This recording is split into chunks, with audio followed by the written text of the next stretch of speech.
세상의 속박에서 벗어나는 4가지 방법. 시작합니다. 인간의 상태를 살펴보면 우리는 외부 세계에 완전히 통제당하고 있다는 사실을 알 수 있습니다. 원하는 것을 얻을 때 우리는 행복합니다. 하지만 그것이 멀어지면 우리는 슬퍼지죠. 사람들의 칭찬은 우리를 기쁘게 만들어주지만 미움은 우리를 비참하게 만듭니다. 우리가 더 많은 것을 원할수록 그것을 얻기 위해 더 많이 희생해야 합니다. 또한 우리가 더 많이 반대할수록 피하기 위해 더 큰 대가를 치러야 하죠. 욕망과 혐오, 사랑과 미움, 좋아함과 싫어함의 사슬은 기업, 정치, 종교, 그리고 다른 외부 세력에 의해 우리를 두렵게 하고 조종합니다. 그렇기에 세상은 우리를 당근으로 유혹하는 경주마귀수처럼 우리를 다스리는 것 같습니다. 하지만 만약 우리가 당근을 거부하기로 결정한다면 어떻게 될까요? 시스템에서 벗어나기를 선택한다면 어떻게 될까요? 운명의 파도가 그토록 빨리 우리를 휩쓸어가는 이유와 작은 불행과 행운이 우리의 감정을 조종하는 이유는 스토익 철학자 이픽테터스가 말한 것처럼 우리가 사물에 대해 형성하는 원칙과 개념 때문입니다. 예를 들어 죽음은 사실 끔찍한 일이 아닙니다. 그러나 우리가 죽음에 대해 끔찍하다고 생각하는 것은 우리의 개념 때문이죠. 그래서 우리가 방해를 받거나 슬퍼할 때 우리는 다른 사람의 탓으로 돌리는 대신 우리 자신의 탓으로 생각해야 합니다. 이는 우리 자신의 원칙에 따라 행동하는 것을 의미합니다. 세상은 자연스럽고 통제할 수 없는 요소들로 가득 차 있기 때문에 비극과 축복을 더 많이 경험할수록 운명이 우리의 감정을 더 많이 결정하게 됩니다. 하지만 다행히도 이러한 시스템에서 벗어날 수 있는 지혜가 있습니다. 지금부터 세상의 속박에서 벗어나는 4가지 방법을 알려드리겠습니다.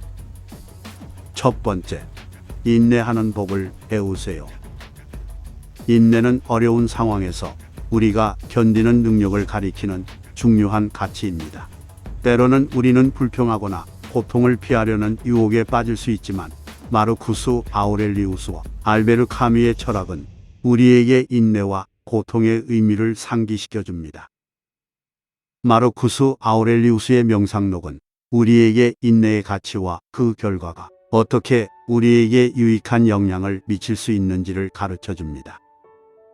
그는 모든 일에는 견딜 수 있는 것과 그렇지 않은 것이 있음을 말하며 참을 수 있다면 불평하지 말고 참아야 한다는 조언을 합니다. 그리고 만약 참을 수 없다면 불평하는 것을 그만두어야 한다고 말합니다. 마음이 견딜 수 있는 것에 집중하고 관심을 기울이면 어떤 상황이든 견딜 수 있다는 것을 상기시킵니다. 알베르 카뮈의 시지푸스 신화는 시지푸스가 영원히 바위를 밀어 올리는 형벌을 받는 이야기입니다. 그러나 카뮈는 시지푸스가 형벌을 운명으로 받아들이고 즐길 수 있는 유일한 길은 그것을 형벌이 아닌 삶의 일부로 여기는 것이라고 말합니다. 이는 우리가 인내와 고통을 통해 우리의 운명을 받아들이고 이를 극복하며 성장할 수 있다는 것을 의미하죠. 이러한 철학적인 접근법은 우리에게 어려운 상황에서 인내하고 참을 수 있는 힘과 용기를 줄 수 있습니다. 두 번째, 죽음을 받아들이세요. 죽음에 대한 받아들임은 많은 사람들에게 두렵고 어려운 일일 겁니다. 일부 사람들은 죽음에 대한 두려움이 모든 두려움의 근원이라고 주장하기도 하죠. 고통에 대한 두려움과 마찬가지로 죽음에 대한 두려움도 우리의 삶에 큰 영향을 미칠 수 있습니다. 스토익스는 자유로운 삶이 장수하는 것보다 훨씬 더 중요하다고 주장합니다. 죽음을 두려워하면 우리는 오로지 죽음을 피하기 위해 살게 되고 삶을 자유롭게 만드는 것이 아니라고 말합니다. 이로 인해 우리는 위협이 없는 안전한 환경에서만 살려고 하며 불안함을 갖고 현실에 안주하는 삶을 살게 될 수 있습니다. 하지만 사실 아무리 죽음을 두려워해도 결국 피할 수 없습니다. 그렇기 때문에 죽음을 두려워하는 것은 헛된 일이며, 더 나쁜 점은 이러한 두려움이 우리가 용감하고 자유롭게 살지 못하게 할 수 있다는 것입니다. 마르쿠스 아우렐리우스는 죽음도 자연의 일부라고 주장합니다. 모든 것이 생기고 사라지는 것처럼 죽음도 우리가 받아들여야 할 자연의 요구 중 하나이죠. 우리는 죽음을 경계하거나 무시하거나 경멸하는 것이 아니라 그저 우리에게 일어날 수 있는 일 중 하나로서 죽음을 바라봐야 합니다. 죽음에 대한 이야기는 종종 어려운 주제일 수 있지만 우리는 이를 자연스럽게 받아들이려고 노력해야 합니다. 죽음은 인생의 한 부분이며 우리는 이를 받아들일 때 삶을 온전히 살아갈 수 있을 겁니다. 세 번째, 무슨 일이 있어도 명랑하세요. 불행과 좌절은 삶의 일부분이지만 우리는 그로부터 배울 수 있는 귀중한 경험을 얻을 수도 있습니다. 불확실성과 운명에 맞설 수는 없지만 우리는 자신의 태도와 마음가짐을 통해 어떻게 대처할지 선택할 수 있습니다. 우리는 우리의 감정과 생각에 영향을 주는 것들을 조절할 수 있습니다. 환경을 바꾸거나 우리 자신에게 긍정적인 영향을 주는 활동을 찾는 등의 방법으로 우리의 태도를 조절할 수 있죠. 때로는 힘들고 어려운 상황에서도 긍정적인 면을 찾아내고 그것을 통해 성장할 수 있습니다. 그러나 이는 쉽게 이루어지는 일이 아닐 수도 있습니다. 때로는 우리는 우리 자신을 위로하고 돌보는 시간과 공간이 필요합니다. 슬픔이나 분노 같은 부정적인 감정을 느낄 때에도 그것을 받아들이고 경험하는 것이 중요합니다.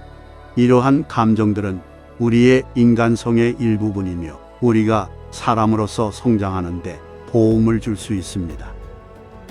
불행이 닥쳤을 때 우리는 서로에게서 지지를 받을 수도 있습니다. 가족, 친구, 사랑하는 이들과의 연결은 우리를 위로하고 격려해 주죠. 또한 우리는 자기 돌봄과 스스로를 위한 시간을 가질 필요도 있습니다. 스트레스를 푸는 방법을 찾고 자신을 위한 활동을 즐기며 내면의 안정과 균형을 찾는 것이 중요합니다. 우리는 우리 자신을 받아들이고 사랑하는 것이 중요합니다. 우리는 완벽하지 않을 수 있지만 그 자체로 가치 있는 존재입니다. 우리는 우리 자신을 이해하고 용서하며 성장과 발전을 위해 노력할 수 있습니다. 불행과 좌절은 우리 삶의 한 부분이지만 우리는 그로부터 배우고 성장할 수 있습니다. 우리 자신을 위로하고 돌보며 지지를 받으며 긍정적인 태도와 마음가짐을 유지하면서 앞으로 나아갈 수 있습니다. 고난과 역경을 헤쳐나가는 여정은 우리를 더욱 강하고 지혜롭게 만들 것입니다.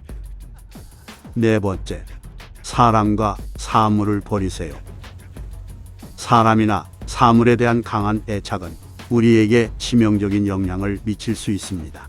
그 애착은 우리의 삶을 지배하며 우리의 행동이 헤어짐을 피하기 위한 필사적인 노력으로 이어질 수 있죠.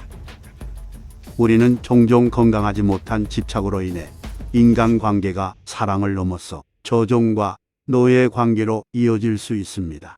하지만 우리는 언젠가 인연이 깨어질 수 있고 누군가는 반드시 떠날 운명임을 인식해야 합니다. 마찬가지로 사물에 대해서도 마음을 두지 않아야 합니다. 예를 들어 특정 유리컵을 좋아한다면 유리가 쉽게 깨질 수 있다는 사실을 잊지 말아야 합니다. 그렇게 하면 깨어져도 슬픔과 좌절을 피할 수 있을 것입니다. 인생은 짧다는 사실을 명심하시기 바랍니다. 언제까지 사슬에 묶여 끌려다니기만 하실 건가요? 자유로운 삶은 각자의 선택과 행동에 달려 있습니다. 우리는 삶의 주인이며 우리 자신이 우리의 길을 선택할 권리와 책임을 가지고 있습니다. 사슬에 묶인 채로 삶을 보내는 것은 우리의 선택에 따라 달라질 수 있습니다. 자유를 찾고 삶을 즐기기 위해서는 용기와 결단력이 필요합니다. 이 글은 여기서 마치지만 이 주제에 대해 깊이 생각하고 더 많은 정보를 찾아보시는 것을 권장합니다. 자기 자신을 이해하고 자유롭게 살기 위한 방법을 탐구하는 것은 인생의 중요한 과제 중 하나입니다. 영상이 마음에 드셨다면 구독과 좋아요를 눌러주시기 바랍니다. 감사합니다.